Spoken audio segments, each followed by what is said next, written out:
Bonjour à tout le monde, bon dimanche. Il est 7 heures du matin. Nous sommes le 9 février 2025. Bon, je vais être bref. Comme je vous avais dit, toutes les tentatives diplomatiques, tous les sommets qu'ils vont faire sur le conflit OTAN et Congo, parce que Kagame n'est qu'un instrument, c'est une guerre par proxy, ne trouvera jamais des solutions qui vont dans le sens de nos revendications. C'est pas possible. Il faut que nous soyons sérieux avec nous-mêmes. Ils sont là en Tanzanie, qu'est-ce qu'ils ont accouché là-bas? Une souris, l'éléphant qui accouche une souris. Et je suis d'accord avec Tshisekedi, le fait qu'il ait refusé de participer des personnes à cette comédie humaine, des nègres des salons, des minables qui vont s'asseoir sous les ordres de leurs patrons occidentaux, parler de dialogue, d'inclusivité, mais du n'importe quoi.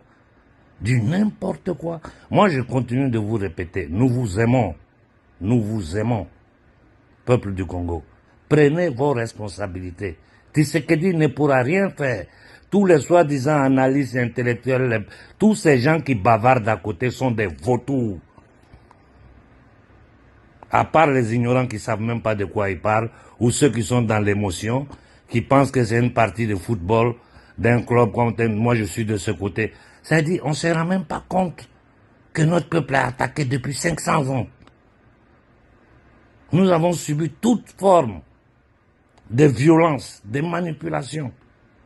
Aujourd'hui, en plein 21e siècle, dans l'ère du verseau, l'ère du changement, l'ère des révélations, où tout le monde entier est en train de bouillir, la société civile africaine est sur pied, mais elle n'arrive pas à poser des actions concrètes parce que il n'y a aucune coordination, il n'y a aucune organisation. Et tout le monde pense à soigner son canal YouTube, sa personne. Hein? Mais c'est du n'importe quoi. C'est du n'importe quoi. Mais je comprends. Nous, Africains, nous avons été traumatisés. Après 5 siècles, vous-même faites, vous qui êtes en train de m'écouter là, prenez une minute de silence et pensez à la traite négrière, ce que nos ancêtres ont subi. Pendant 400 ans, pensez un peu à ce qu'ils ont appelé la colonisation, les crimes qui ont été commis en Afrique, toujours avec la complicité de l'Église catholique. Moi, je pense que l'Église catholique doit être chassée de l'Afrique. Ceux qui veulent être chrétiens, soyez chrétiens dans la foi au Christ. Soyez chrétiens dans l'enseignement du Christ. Mais ne vous laissez pas manipuler par une organisation criminelle parmi les plus dangereuses au monde. Le Vatican, gouverné par des entités maçonnico-jésuites. Ouais, les jésuites, les francs-maçons gouvernent le Vatican. Cette partie, la partie de la franc-maçonnerie au service du diable. Parce que je fais beaucoup de différences entre les sociétés secrètes. Je discute avec des grands maîtres de différentes sociétés secrètes en Europe ici. Il y a une partie de la maçonnerie que nous appelons la maçonnerie spéculative. Ce sont ces démons, ces criminels, ces pédosatanistes, ces pédocriminels. Parce que cette galaxie est faite de cette pourriture. C'est eux qui pilotent tout en Afrique. Ils pilotent tout en Afrique. Je répète jusqu'à la nausée. Quelqu'un qui ne contrôle pas son territoire, quelqu'un qui ne contrôle pas son économie, quelqu'un qui ne contrôle pas sa monnaie, comment il peut dire qu'il est président d'un État? Où est l'État? Où est l'État? Quand la décision de vie et de mort sont prises ailleurs, à Paris, à Londres, à Washington, on va aller négocier quoi? Nous, on va négocier quoi avec Kagame? Un génocidaire. Kagame, on doit ou l'arrêter ou l'éliminer. Il n'y a pas deux solutions. Il n'y a pas, c'est un cancer. Et le cancer, on doit l'extirper du corps du malade. Kagame est une maladie pour l'Afrique. au même titre que Ouattara. Ça, ce sont des entités démoniaques. Les ennemis de l'humanité, pas seulement de l'homme noir, des gens comme Kagame, comme Ouattara, ils détestent l'humanité dans son entièreté. Donc, je vous répète encore une fois, Congolais, on a encore la voix, la force de parler.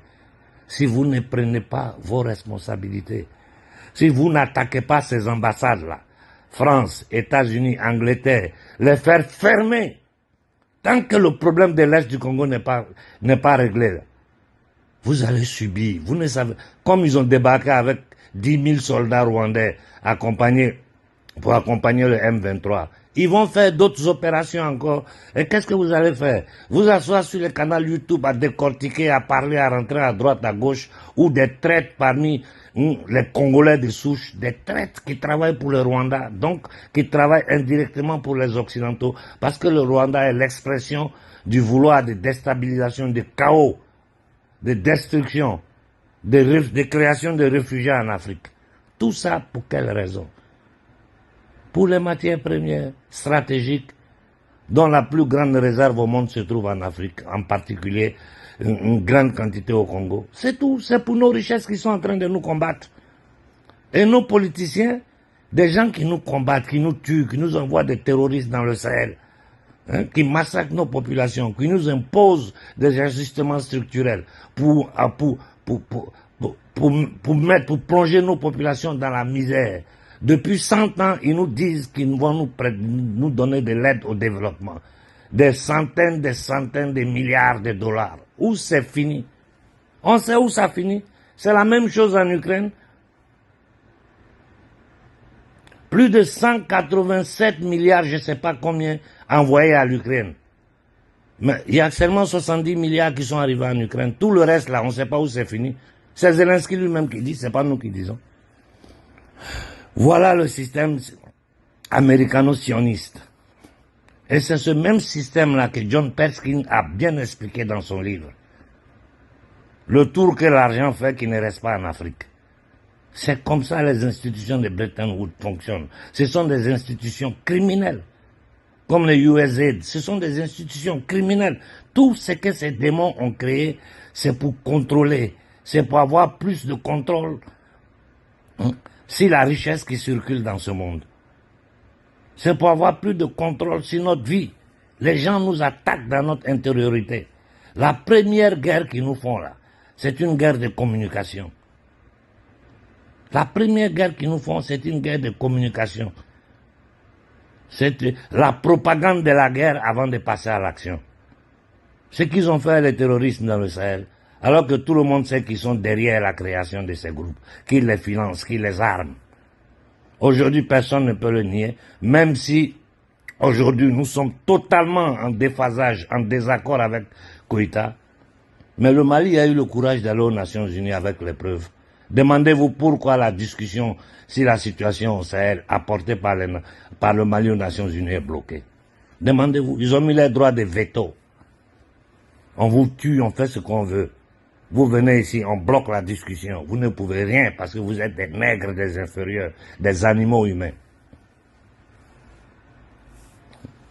Quand nous devrions supporter Koïta, nous, on était devenus les griots de Koïta, moi et Béhanzin. Béhanzin s'est déplacé pour aller jusqu'au Mali. Combien de fois?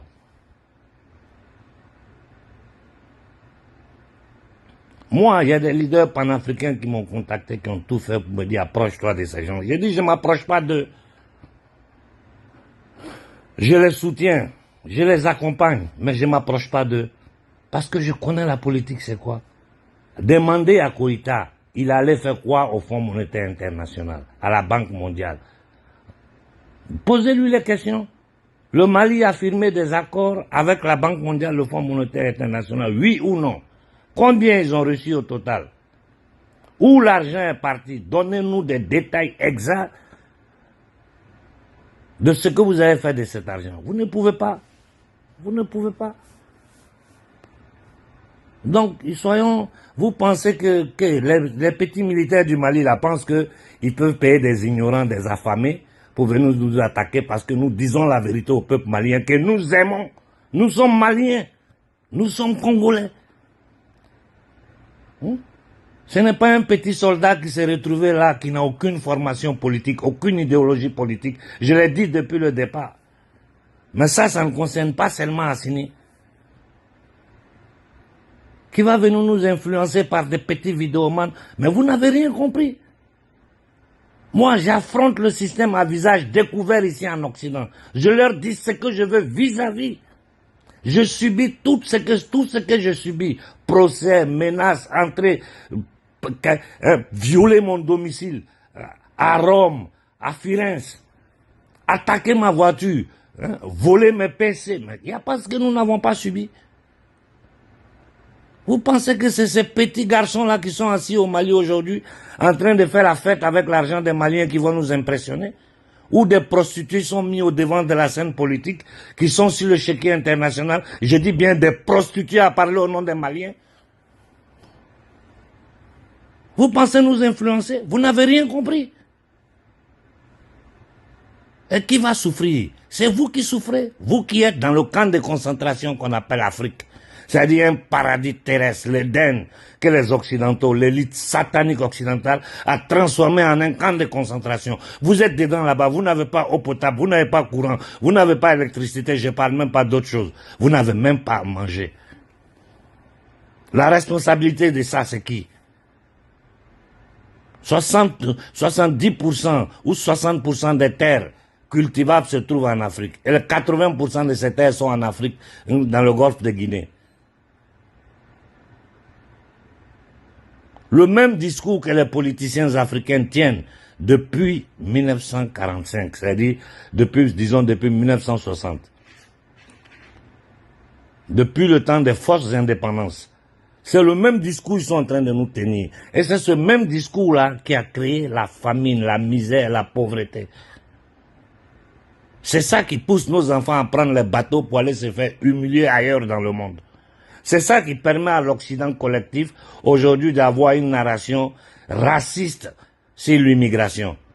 Quand l'immigration de masse est une opération que ces mêmes démons qui gouvernent l'Occident sont en train de mettre sur pied avec des négriers comme George Soros pour transporter les Africains et les autres peuples du monde vers l'Europe pour créer un chaos social. Les gens n'ont même pas. Mais les gens qui sont arrivés avec les bateaux, nos enfants là, allez voir dans quelles conditions ils vivent. Ce sont des images que nous ne publions pas parce que c'est honteux. Quand tu discutes avec beaucoup parmi eux, ils disent, doyen, si je pouvais, j'allais retourner. Je suis en train de cotiser pour avoir un peu d'argent pour retourner. Ici, c'est pas la peine.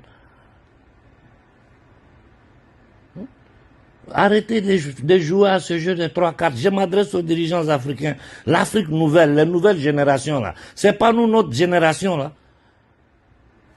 Notre génération a été totalement lobotomisée, endoctrinée. Mais les nouvelles générations africaines, vous ne pouvez pas les contrôler. Ça, je le dis à tous les politiciens africains.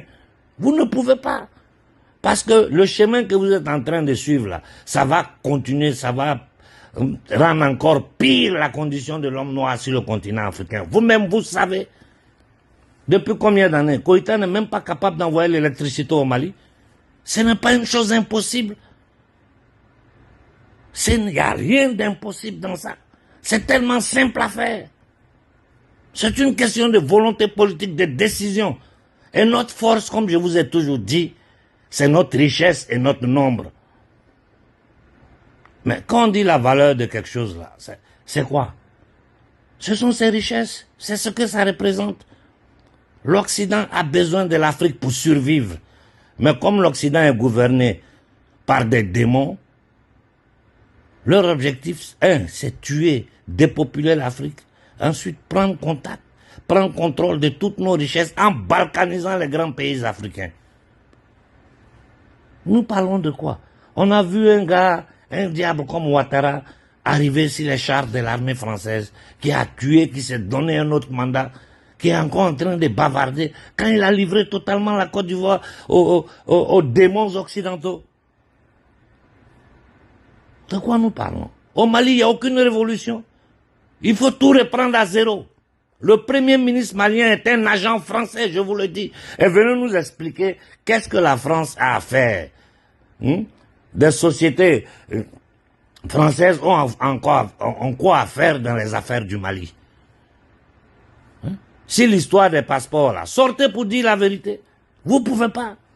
Vous ne pouvez pas sortir pour contredire tout ce qui est en train d'être dit sur l'histoire des passeports, des nouveaux passeports maliens. Parce que c'est la vérité. Il n'y a aucune révolution au Mali. Vous pouvez sortir insulter les gens. C'est vous qui souffrez, c'est vous qui êtes dans la misère. Si une partie de ma famille est d'origine malienne, je suis un Konaré originaire de Caille. Une de mes grandes-mères est de Tombouctou. Et j'ai visité le Mali, je connais le Mali.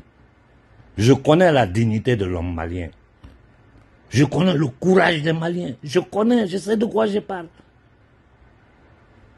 Mais en ce moment, ils sont manipulés. Le Mali est manipulé par ce voyou qui est à la tête du Mali. Je répète, voyou. Vous voulez nous insulter. Rentrons en conflit. Mais vous allez avoir honte. Comme vous avez toujours eu honte sur ce que j'ai dit qui s'est réalisé après. Vous allez avoir honte. Parce que plus on va en avant là, Assini va prendre des décisions qui vont choquer tous les Maliens. Les histoires des passeports biométriques au Mali, vous pensez que ça vient d'où? Ça vient des Européens. C'est une façon de contrôler nos populations. D'une population qui n'a pas l'eau potable, qui n'a pas d'hôpital, qui n'a pas à manger, on parle des passeports biométriques. Assini, tu es un vaurien. Les militaires maliens, vous êtes des vauriens, des nullards. Un grand peuple, le peuple de Soundiata Keïta, dont je suis un descendant, qui est humilié par ses enfants. Parce que ce que le gouvernement malien est en train de faire, c'est humilier les Africains. Toute l'Afrique s'est levée pour vous soutenir. Des gens sont morts pour vous. En plus de ça, ils regardent les politiciens maliens. Mais c'est pas la peine. C'est de la pourriture. C'est de la pourriture. Mais comme nous savons, il y a des grands hommes, des hommes dignes au Mali, qui en ce moment sont en train de souffrir, dont le cœur saigne, dans l'armée comme dans la société civile. Prenez vos responsabilités. S'il faut dégager Assini sa bande de voyous, je le dis maintenant sans demi-parole, il faut dégager Assini sa bande de voyous. Tous ceux qui ont porté la révolution malienne en avant, ils les ont tous arrêtés, foutus tous en tôle. Je profite pour lancer une salutation, une pensée à notre frère Ben le cerveau. Qu'il résiste. Et s'il arrive quoi que ce soit en prison, si Ben meurt en prison, nous allons dénoncer Assini. C'est quoi ça? Vous pensez nous influencer? Vous insultez Béhanzin parce qu'il a osé dire la vérité? Que le Mali nous parle des 18 accords qu'il a signés avec le Rwanda. Quels sont les accords que le Mali a signés avec un État génocidaire criminel qui est en train de tuer nos frères au Congo? Parmi ces accords, il y a des accords militaires. Faden Saraka, des vauriens comme ça, des esclaves des salons. Vous pensez nous influencer? Qu'est-ce que vous n'avez pas dit sur nous? Quelle fausse vidéo vous n'avez pas fait des trucs sur TikTok si ma personne clandestine, ceci, cela, m'insulter? Ça m'a dérangé. Ça ne m'a pas dérangé. Parce que pour moi, vous êtes que des... C'est-à-dire, vous n'existez même pas. Vous êtes nul, zéro. Je ne vous vois même pas. Donc, continuez à nous insulter. C'est comme l'esclave qui est prêt à mourir pour son maître. Pour des miettes. Pour des miettes. Tu regardes en Centrafrique, c'est le même bordel qui est en train de se passer. Partout en Afrique, nos dirigeants sont en train de se soumettre aux Occidentaux. Ils mentent ce qu'ils vous disent. Écrivez, mettez à côté. Vous allez dire, le doyen nous avait dit. Ils mentent. Nous sommes en guerre. Il y a une guerre de l'OTAN, c'est-à-dire de l'Occident collectif, contre le peuple noir. Dans notre cas spécifique, et contre tous les peuples du monde. Mais écoutez ce que le dépravé mental de Trump dit sur Gaza. Allez écouter toutes ces déclarations. Nous sommes dans du pur banditisme international, piloté par les marchands de la monnaie, de la dette et de la mort, c'est-à-dire le pouvoir atlantico-sioniste. Sortez, insultez-nous. Koïta est couché, il mène la belle vie dans le palais là-bas avec ses prostituées. J'ai dit ses prostituées. Nous savons ce qui se passe à l'intérieur du palais. Parce que toutes les informations nous arrivent. Même ce matin, je discutais avec un leader panafricain qui me demandait, mais Konaré, qu'est-ce qu'on va faire? On va les laisser continuer? On ne peut plus rester en silence. Parce que entre nous, quand nous sommes concertés, nous nous concertons, nous avons toujours dit non, ne tapons pas sur les dirigeants maliens. Essayons de les encourager pour les envoyer sur le bon chemin. Mais non. Ces gens ont trahi le peuple malien. En bas, ils négocient avec les Occidentaux. Ils prennent des décisions. C'est que tout le monde entier ne veut plus entendre parler. Fonds monétaire, Banque mondiale. C'est là-bas ils s'en vont. Le Mali qui a les accords avec le Rwanda. Ça signifie quoi ça? Koïta, ça signifie quoi ça? Petit voyou. Ça signifie quoi? Les bigs ici en Europe ne m'impressionnent pas. Ce pas des petits soldats qu'ils ont ramassés au front qui vont m'impressionner. Moi, je suis un Konaré. Tout Malien sait ce que ça signifie, être un Konaré. L'histoire de ma famille, vous la connaissez. Le combat que je mène là, je le mène pour vous. Je ne vis pas au Mali. Je n'ai aucun intérêt au Mali. Pourquoi je le fais? J'ai quoi contre Koïta? Vous voulez nous empêcher de dire la vérité? Du n'importe quoi. Vous pensez pouvoir nous empêcher de dire la vérité parce que vous donnez des miettes à des minables, à des ignorants, à des Africains perdus? Ça ne marche plus. Parce que personne ne croit en vous. La jeunesse africaine croit en nous. Même tous vos fake leaders panafricains qui bavardent du matin au soir 10 vidéos par jour. Les gens les regardent comme ils regardent un film. Mais personne ne croit en eux.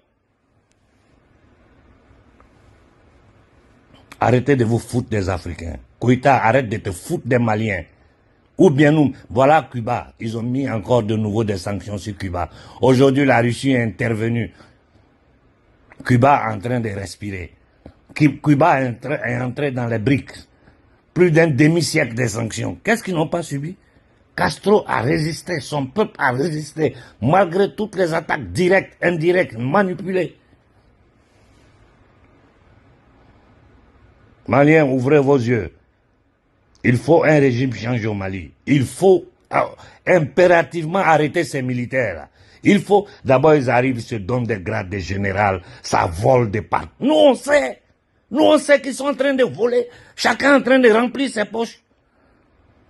De l'intérieur du pouvoir malien, les gens nous informent sur tout ce qui se passe. Ils sont en train de souffrir, mais ils ont peur. Les militaires sont en train d'installer la terreur au Mali. Il y a des activistes maliens aujourd'hui qui ne peuvent plus rentrer au Mali parce qu'ils osent dénoncer ce gouvernement de voyous.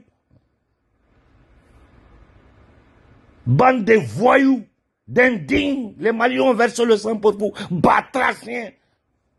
Allez créer vos armées de vidéomans pour venir nous attaquer. Nous allons taper sur vous. Nous allons taper sur vous en Afrique que sur le plan international. Des militaires, des gangsters, c'est pas des militaires, ce sont des gangsters. Merde.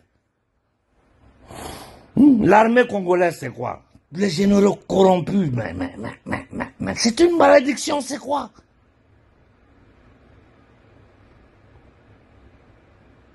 Les peuples africains doivent prendre leurs responsabilités. Vous ne pouvez pas vous asseoir, regarder, commenter et ne pas agir. Au Congo, je vous ai donné la solution. Si vous m'écoutez, le monde entier va trembler. Et le Congo ne sera que le début, ça va prendre toute l'Afrique. Si vous ne m'écoutez pas, vous restez dans vos divisions ethniques, politiques, un petits intérêts mesquins privés. Le Congo va péter. Parce qu'ils vont nous faire pire. Regarde, prenez le cas de la Palestine. Ça fait combien de temps ils massacrent les Arabes là-bas? Ça fait combien de temps? 75, 80 ans. Ils les ont massacrés, prendre leur territoire petit à petit. Jusqu'à aujourd'hui, ils ont rasé Gaza au sol. Et ils sont en train de tenter de déporter les Palestiniens.